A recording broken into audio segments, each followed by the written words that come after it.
But fluid voting, no schedules, right? And again, this changes any time, even after the bill has been passed.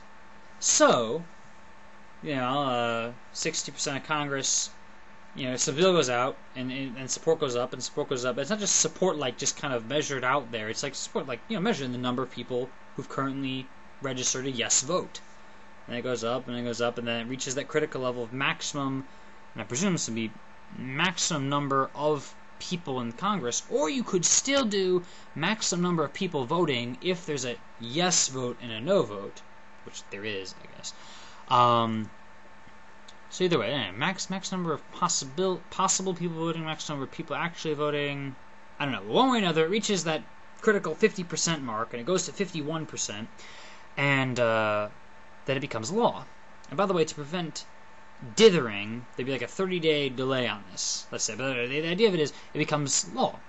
And then maybe it goes up even further if more people later think this is a good idea. And let's say a year later, the public gets mad at this law. Let's say we've discovered it's a bad law. It was a bad idea. We were wrong to support it, right? And there's an outcry. We want to get rid of this. Well, now instead of hiding behind schedules and, we have to, there's hiding behind schedules, like, well, I have to wait for someone to schedule this. And then there's just being harmed by the schedules, like, yeah, I would like to reverse my vote, but I can't because I have to wait for such and such bill to come along, such and such new bill to counteract the old bill, and this new bill may very well have some other stuff you don't agree with.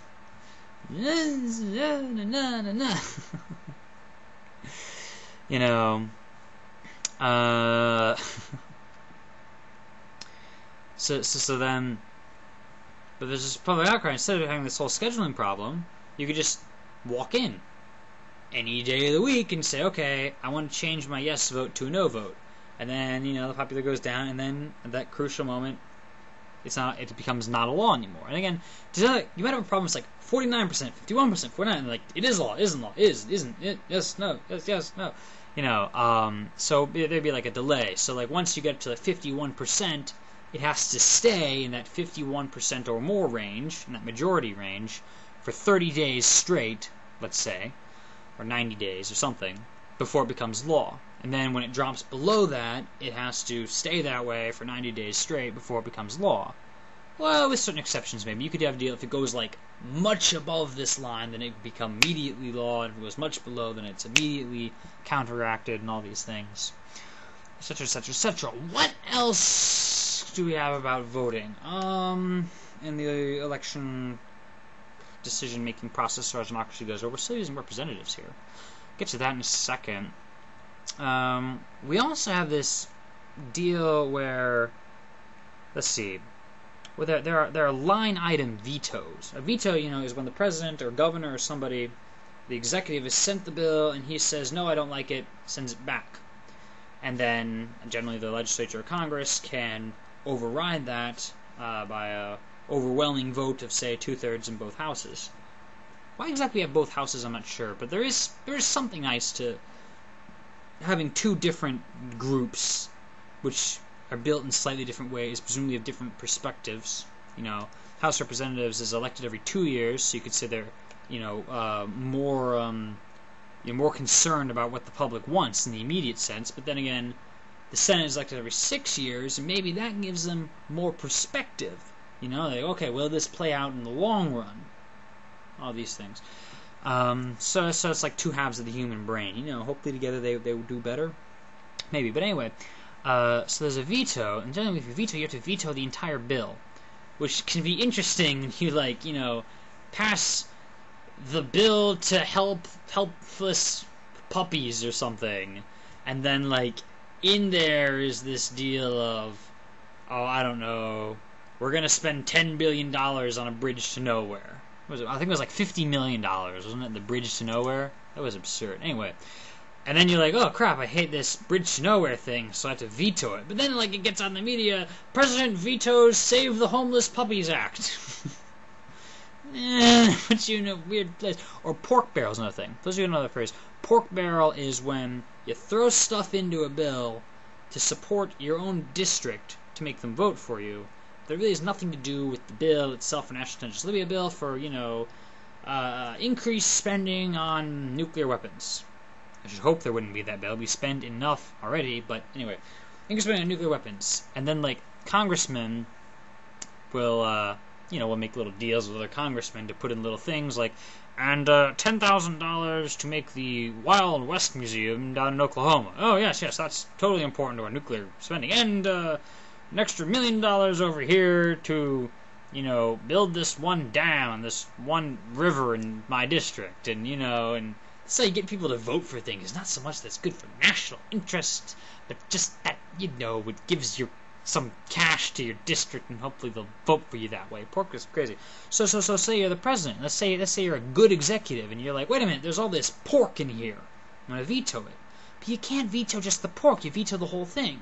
And you're stuck in a little thing. What if they send the bill back to you?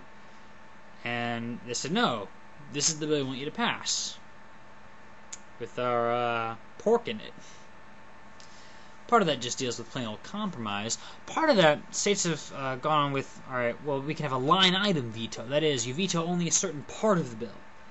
Well, which part? How much can you veto? Because you could easily veto word by word and then just rewrite the bill entirely. There's certain vetoes where, like, if there's an expenditure, the executive can rewrite how much that expenditure is. So we pass a law to spend $1 million on a certain project, and you're like, we'll spend $1 on a certain project.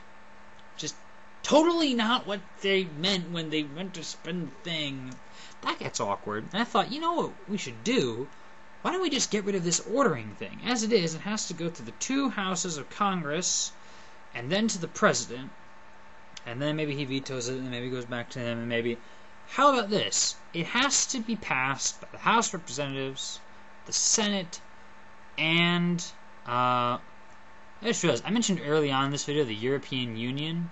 I haven't gotten around to that yet. The House of Representatives, the Senate, and the President, in any order. There's an idea. So you could do a thing with, say, you get the executive, the President, whatever, gets sent all this bill that's generally good, but there's one thing he doesn't like. He can just draft his own bill, exactly like the old bill, except without the pork and without the other bad things, and send that to Congress and be like, okay, pass that. And be like, suddenly we're the ones who are not voting for the Save the Homeless Puppies Act. Nah. That's interesting. What else do we have in the democratic process? How about that judiciary? How about specifically ruling laws unconstitutional? This is interesting. Generally, the judicial system is for, people commit crimes, and we got to figure out who did what and who's guilty and all these things. But the tradition, at least in America, just look up how much the tradition is everywhere else, but the Supreme Court can rule that a law is unconstitutional. That is to say, a mere law is going against the grain of what the ultimate law, our Constitution, is saying. So, essentially, these 9 guys, the 9 justices of the Supreme Court, can knock down any law they so choose. Well, that sounds dangerous, doesn't it? Particularly consider that the 9 guys are not elected. On the one hand, the Supreme Court's done pretty well with that, historically. That is to say, they've generally struck down bad law, as far as I can tell. They struck down Jim Crow, and you say, oh, well, they upheld Jim Crow in the first place. That's true, but so did the rest of Congress. Pretty rare, it's pretty rare, that is, that Congress is for, some good thing, and the Supreme Court strikes them down and says, no, you're not allowed to do the right thing. Oftentimes, I find them being on the right side. Not all the time. Oftentimes. And if they're on the wrong side, most of everyone else is on the wrong side with them. Interesting. So...